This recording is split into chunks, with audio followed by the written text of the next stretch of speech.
오늘 본문의 말씀으로 진정한 예배자의 모습이라는 제목으로 말씀의 은혜를 나누고자 합니다. 굉장히 오래전 일입니다만은 제가 전도사 때 학생 신분으로 첫 설교를 하는 날, 그 당시 이제 담임 목사님이 저에게 딱 한 가지 주의를 주셨습니다. 뭐였냐면 시덥지 않은 농담은 하지 마라. 설교 시간에 유머를 한다고, 그 당시에 한참 유행했던 그 유머가 뭐였냐면 참새 시리즈, 뭐 이주일 시리즈, 뭐 하여튼 이런 것들이 한참 유행할 때였는데 그런 거 예배 시간에 하지 마라 이렇게 저에게 당부하셨던 것이 기억이 납니다. 그래서 제가 유머를 잘 안 합니다. 뭐 조크나 이런 거 잘 하지도 못할 뿐만 아니라 안에 좀 알맹이가 없는 것들은 그냥 웃자고 하는 얘기는 잘 못하는 편인데, 오늘은 조금 웃을 법한 이야기로 말씀을 시작하고자 합니다. 남녀가 데이트를 하는데 그 시기에 따라서 그 데이트의 모습이 조금씩 다르다 그래요. 결혼을 하기 전에 남녀가 데이트를 하는데 남자가 먼저 약속 장소에 나와 있고 여자가 늦게 온 겁니다. 막 연애를 시작한 여자가 늦게 온 게 미안해서 애교를 좀 부립니다. 남자의 눈을 가리면서 내가 누구게 이랬더니 남자친구는 이제 연애를 막 시작했으니까 얼마나 잘 보이고 싶고 잘해주고 싶겠습니까? 이렇게 대답을 했다고 합니다. 당신은 언제나 나를 눈멀게 하는군. 나는 당신에게 눈먼 사람이야. 이렇게 말했다고 합니다. 굉장히 간지럽죠, 그렇죠? 예. 제가 말하면서도 막 가슴이 떨릴 정도로 아주 닭살스러운 말인데, 그러다가 결혼한 지 10년쯤 지나면 남자가 이렇게 대답을 합니다. 사람들도 많은데 장난 이제 그만 쳐. 빨리 저녁이나 먹자. 뭐 이렇게 얘기한다고 합니다. 그러다가 결혼한 지 한 30년이 지나고 나면 남자가 벌컥 화를 내면서 이렇게 얘기한다고 합니다. 손모가지 떡 부러뜨리기 전에 셋 셀 때까지 손 치워라. 하나, 둘, 셋. 뭐 이렇게 한다고 합니다. 저는 어디까지 와 있나 한번 생각을 해 보았습니다만은 옛날보다 재미없는 것은 분명한 것 같습니다. 그런데 신앙생활도 여러분, 이 남녀 관계의 변천과 비슷한 면이 있는 것 같습니다. 첫사랑의 시기가 있고, 그리고 좀 시들해지는 시기가 있고, 그리고 갱년기처럼 무조건 화를 내는 그런 시대가 있고, 무관심해지는 시기가 있는 것 같습니다. 우리와 하나님 사이의 시기가 첫사랑 때는 너무나도 알콩달콩하고 닭살 돋는 관계였다면, 시간이 조금씩 지나면 지날수록 우리와 하나님과의 관계가 점점 소원해지고, 그리고 습관적이 되어지고, 그리고 서로 무관심해져 가고 있는 것은, 아니, 하나님은 우리에게 무관심하지 않으시지만 우리가 하나님께 무관심해져 가고 있지는 않은가라는 생각을 해보게 됩니다. 그 중에서도 여러분, 우리의 신앙의 슬럼프를 측정할 수 있는 가장 확실하고 빠른 그런 척도가 있습니다. 그게 뭐냐면 바로 우리가 매주 드리는 예배입니다. 예배가 은혜가 안 되고, 예배가 즐겁지 않고, 예배가 감동이 되지 않고, 또 예배를 통해서 나에게 변화가 일어나지 않는다면 우리는 분명 신앙의 슬럼프를 겪기 시작했다, 이렇게 진단할 수도 있는 것입니다. 그러나 반대로 우리의 믿음이 회복될 때도 제일 먼저 회복되는 장소는 바로 예배의 장소에서부터 우리의 신앙이 회복되기 시작한다라는 것입니다. 한번 생각해 보십시오, 여러분. 나의 예배가 새로워지지 않고, 나의 예배가 은혜가 되지 않고서야 어떻게 다른 신앙의 영역이 회복이 될 수 있겠습니까? 예배가 제대로 드려지고 나서야 나의 다른 모든 부분이 회복되는 것을 우리는 경험할 수 있다라는 것입니다. 그만큼 여러분, 이 예배는 우리가 잘 가꾸어가고, 그리고 어떻게 보면은 그 예배에 임하는 우리의 마음이 특별해야 된다. 그리고 항상 예비되고 준비되어져서 그 예배를 하루라도 한 번의 예배라도 우리가 실패하지 않도록 우리가 잘 지켜나가야 한다라는 뜻이 되겠습니다. 자, 오늘 본문의 말씀은요, 참된 예배의 모습을 우리에게 지금 보여주고 있습니다. 오늘 본문의 말씀을 통해서 우리의 예배를 진단하고, 그리고 지금 나의 예배는 과연 어떠한가, 나는 올바른 예배자로 지금 세워져 가고 있는가를 함께 진단해 보는 그러한 시간을 갖기를 원합니다. 첫 번째 진단은 이것입니다. 나의 예배는 참 예배인가 우상 숭배인가 입니다. 자, 2절과 3절을 같이 읽어보겠습니다. 너희가 쫓아낼 민족들이 그들의 신들을 섬기는 곳은 높은 산이든지 작은 산이든지 푸른 나무 아래든지를 막론하고 그 모든 곳을 너희가 마땅히 파멸하며 그 제단을 헐며 주상을 깨뜨리며 아세라상을 불사르고 또 그 조각한 신상들을 찍어 그 이름을 그곳에서 멸하라. 자, 신명기는 가나안 입성을 앞둔 이스라엘 백성들에게 마지막으로 들려주는 모세의 긴 설교의 내용을 담고 있습니다. 모세는 여기에서 가장 먼저 이스라엘 백성들에게 그것을 주의 주고 있는 거예요. 너희들이 지금 가나안 땅에 들어가면 말이야, 거기에는 가나안 사람들이 높은 산이 되었던 낮은 산이 되었던, 그리고 모든 푸른 나무 아래에다가, 다시 말하면 자기들이 원하는 곳이면 아무 곳에나 주상과 아세라상과 갖가지 신상을 만들어 놓고 살고 있다고 전해지고 있다. 우상을 만들어 놓고 거기서 우상을 섬기고 있는데, 그러나 하나님의 백성된 너희들은 하나님께서 자기 이름을 두시려고 택하신 곳, 하나님께서 택하신 예배의 장소, 성막 곧 성전에 가서 예배해라. 절대로 그 가나안 사람들과 같이 아무데나 제단 차려놓고 아무데나 너희들이 편리한 대로 너희 하고 싶은 대로 거기서 예배드리면 안 된다. 성전 중심의 예배를 당부하고 있는 것입니다. 명령하고 있는 거예요. 이방 사람들은 아무 곳에나 우상을 섬기지만 너희들은 아무 곳에서나 예배해서는 안 되고 하나님께서 택하신 장소에 가서 예배하라는 모세의 명령인 것입니다. 아마도 모세가 이런 성전 중심의 예배를 강조한 것은 하나님을 예배하는 이스라엘의 신앙이 우상을 숭배하는 이 가나안 족속의 그 지역 안에서 변질되는 것을, 그들의 영향을 받아 변질되는 것을 막기 위한 명령이었다고 생각이 됩니다. 이 가나안 사람들을 완전히 쫓아내지 못하면 그들의 영향을 받지 않겠습니까?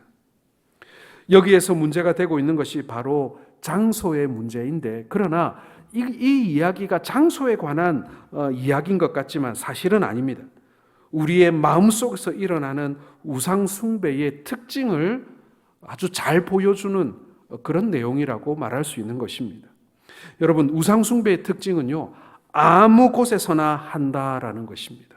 높은 산, 작은 산, 푸른 나무, 우리나라로 또 보자면 큰 바위, 높은 산, 깊은 계곡, 이런 거 다 금줄 쳐놓고 말이죠. 거기서 제사 지내고 거기서 굿하고 그러지 않습니까? 이것은요, 나의 마음을 따라서, 나의 마음의 욕구를 따라서, 자기의 이익을 따라서 우상을 섬기는 것을 말하는 것입니다. 요즘에도 여러분 그렇죠? 나무든 바위든 아니면은 외국에서는 축구 선수를 신으로 우상으로 섬기는 그런 나라도 있다고 합니다. 이 모든 것이 우상 숭배입니다. 신을 섬긴다고 하지만 사실은 자기의 욕망, 자기의 이익을 섬기는 것입니다. 그 안에 자기 자신, 자기 중심성이 있는 것입니다. 어디든 예배의 장소가 될 수 있습니다.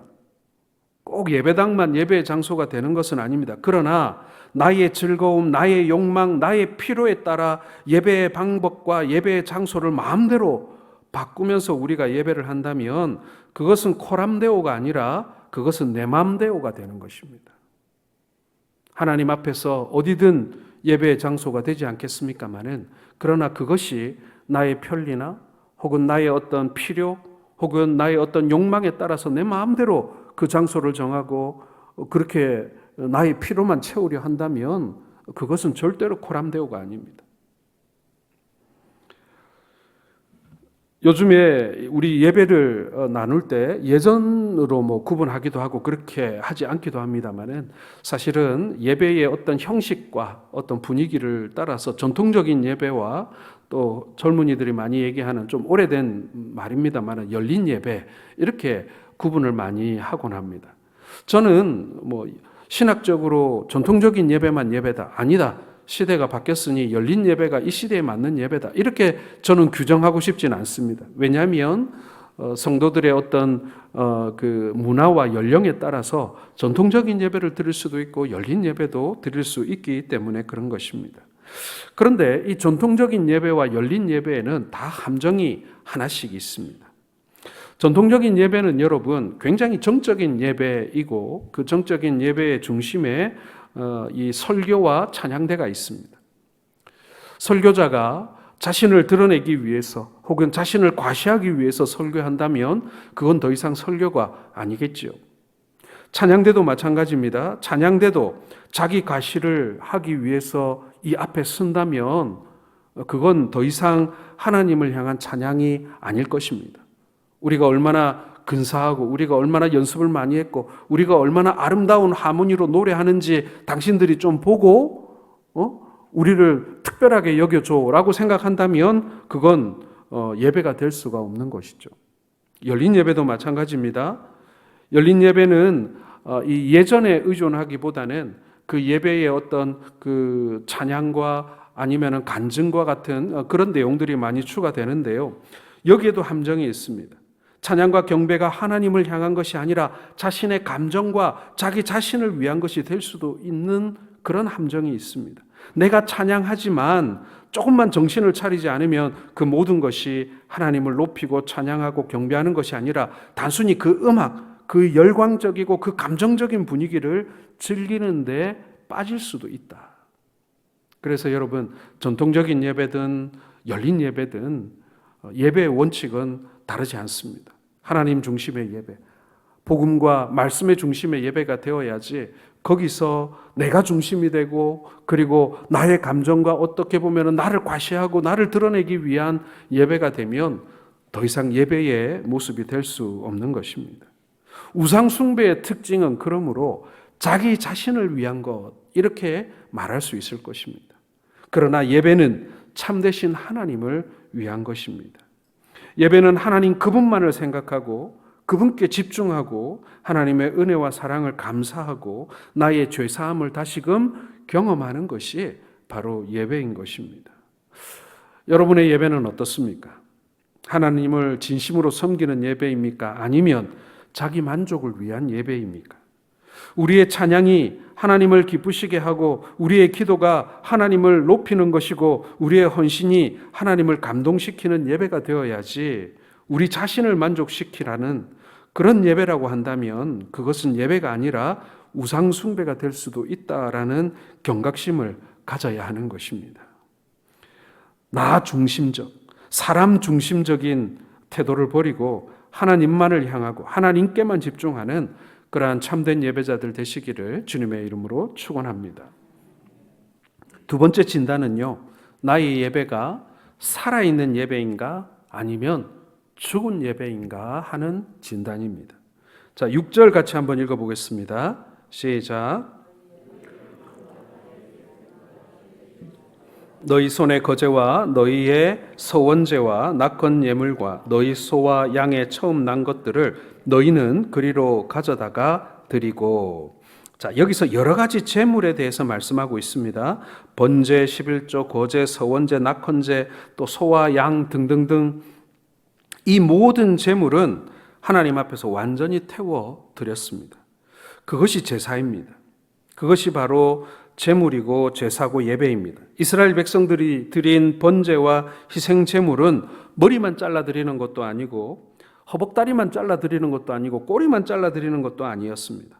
머리 끝부터 발끝까지 제물 전체를 드렸다라는 것입니다. 내 몸만 여기 앉아 있고 나의 정신과 영혼이 다른 데 가 있다면 그것은 온전한 예배, 아니 살아있는 예배일 수 없다는 거예요. 예배당에 앉아 있으면서도 못다한 집안일을 생각하거나 아니면은 예배하면서 마저 보지 못한 드라마 생각을 하고 있다면 그건 문제가 되는 것입니다. 뿐만 아닙니다, 여러분. 우리가 분주하게 교회 생활을 하다 보니 예배를 드리는 중에도 성가대 연습은 언제 해야 되고, 전도회는 어떻게 모여야 되고, 주일학교는, 식당 일은 그렇게 우리가 걱정하고 거기에 마음을 쓰면서 우리가 예배에 집중하지 못한다면 우리는 살아있는 예배를 드리지 못하고 있다. 실패한 예배를 드리고 있다. 아니, 죽은 예배를 드릴 수도 있다라는 그러한 경고인 것입니다. 내가 아무리 많은 돈으로 헌금을 하고 아무리 많은 기도를 하고 아무리 많은 말씀을 들으며 아멘이라고 외친다 할지라도 나를 위해 모든 것을 주님께 온전히 헌신하겠다는 결단이 생기지 않는다면 그것은 죽은 재물이고 죽은 예배라는 것입니다.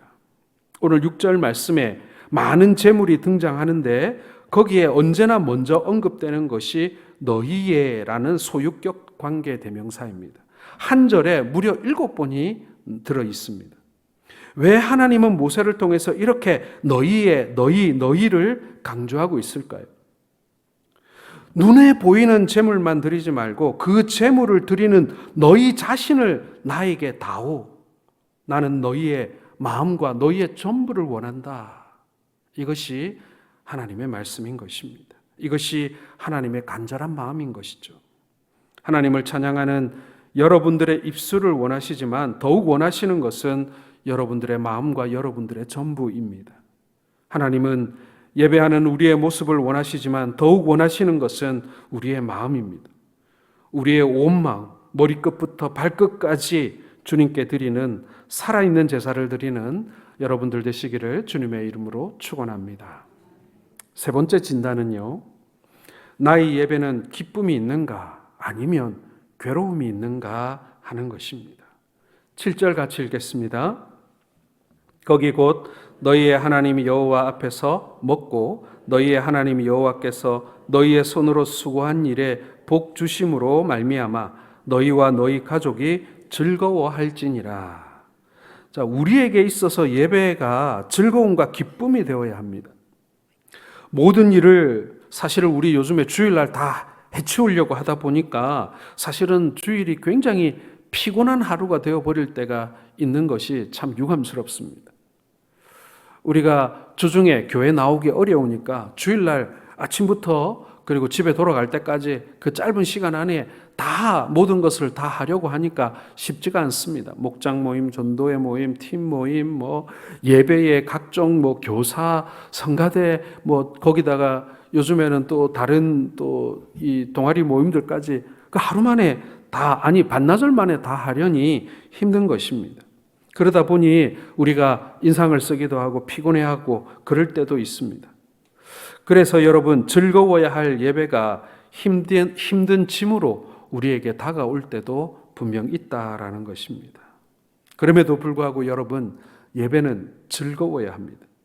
예배는 축제이며 잔치입니다. 기쁨이 있고 감격이 있고 눈물이 있고 웃음이 있어야 합니다. 예배는 따분하거나 실증나거나 단조로워서 지루한 일이 되어서는 안 되는 것이죠. 우리는 예배 드릴 때 우리가 하나님 안에 있으므로, 하나님 앞에 있으므로 우리는 행복함을 느껴야 합니다. 13세기에 신성 로마 제국에 프리드리 2세라고 하는 왕이 있었습니다. 황제죠. 이 황제가 이런 호기심을 가지고 있었어요. 인간이 타고난 자연 그대로의 선천적인 언어가 있지 않을까 하는 생각을 하는 거예요.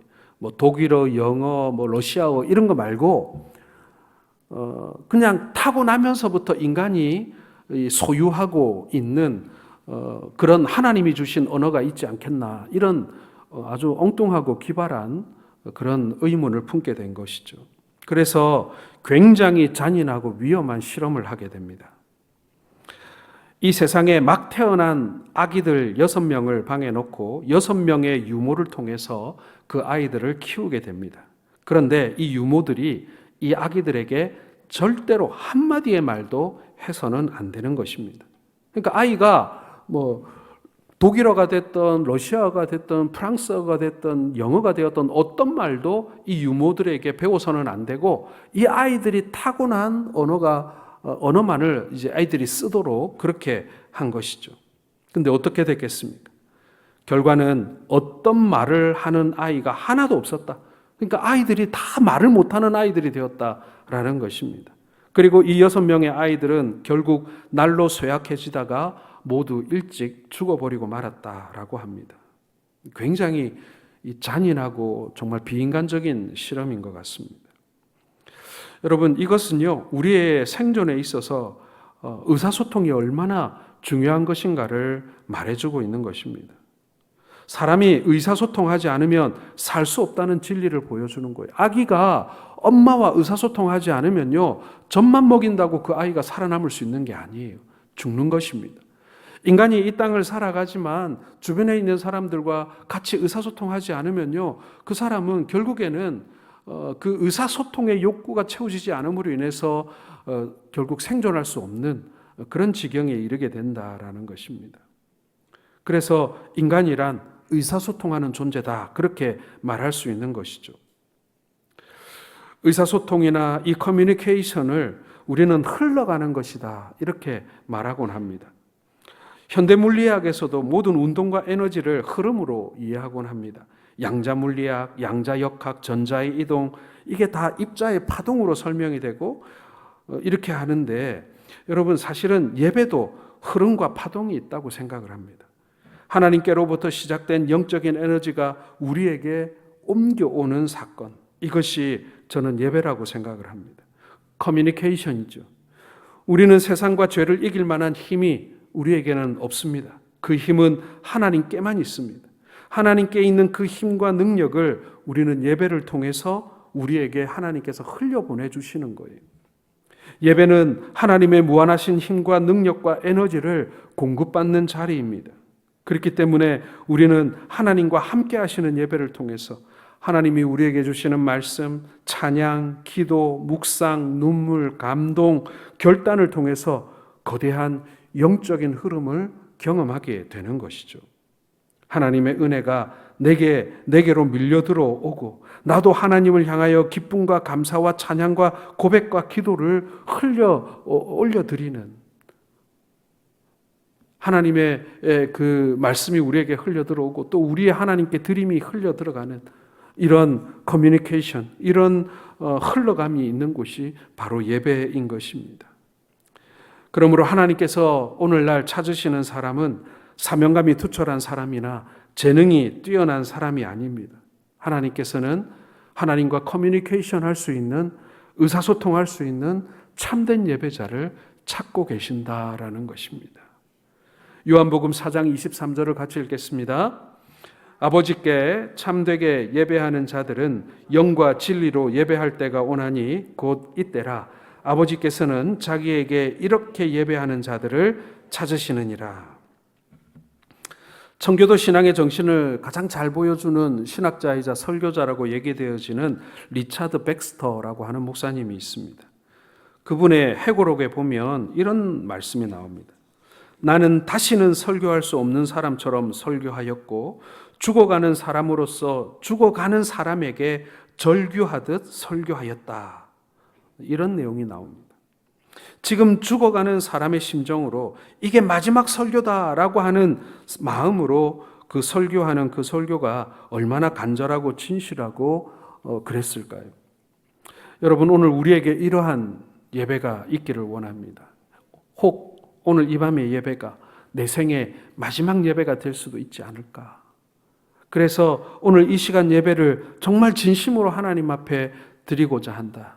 그리고 언젠가 내가 알지 못하는 가운데 나의 마지막 예배를 하나님 앞에 드릴 때가 분명히 나에게도 찾아올 텐데, 내가 그 예배도 정말 진실하게 최선을 다해서, 그리고 하나님과 함께 내가 교제하는 그러한 예배로 내가 하나님 앞에 드리겠다. 그 예배가 언제 나에게 찾아올지는 모르지만 여러분, 이러한 마음의 준비가 우리 모두에 있기를 바랍니다. 이제 말씀을 정리하겠습니다. 우리는 수많은 예배를 드리고 있습니다. 이렇게 많은 예배를 드리다 보니 자칫 지금 드리는 이 예배를 마지막 예배처럼 드리지 못할 때가 대부분입니다. 하나님은 지금도 참된 예배자를 찾고 있는데 우리는 그러지 못하는 것 같습니다. 참된 예배는 우상 숭배가 아닌 하나님께 드리는 예배입니다. 우리는 하나님께 드려야 할 예배를 자기 만족을 위해 드리고 있는 것은 아닌지 점검해 봐야 합니다. 하나님을 기쁘시게 하는 예배가 아닌 나를 만족하게 하는 예배는 우상 숭배가 될 수 있습니다. 그러므로 자기 만족이 하나님을 기쁘시게 하는 예배, 자기 만족이 아닌 하나님을 기쁘시게 하는 예배를 우리가 드려야 되는 것이죠. 뿐만 아니라 참된 예배는 살아있는 예배여야 합니다. 살아있는 예배는 형식만으로 드리는 것이 아니라 마음을 드리는 것입니다. 형식은 그럴듯한데 진정한 마음이 없다면 그 예배는 죽은 예배입니다. 형식만 아름다운 예배가 아니라 진짜 마음이 담긴 예배를 드려야 되는 것이죠. 뿐만 아니라 참된 예배는 기쁨이 있는 예배여야 합니다. 예배가 즐거워야 합니다. 즐거우려고 노력하셔야 됩니다. 늘 말씀드리지만 천국에서의 일상은 하나님께 예배하는 것입니다. 그런데 이 땅에서 예배하는 것이 즐겁지 않다면 그 사람은 천국과 지옥이 뭐가 다르겠습니까? 이 땅에서 천국을 경험하려면 우리의 예배가 즐거워야 하는 것이죠. 리차드 백스터 목사님의 마지막이라는 심정으로 우리도 우리의 예배가 마지막이라는 심정을 가지고 하나님께 드린다면 우리의 예배는 참된 예배, 살아있는 예배, 기쁨의 예배가 될 줄로 믿습니다.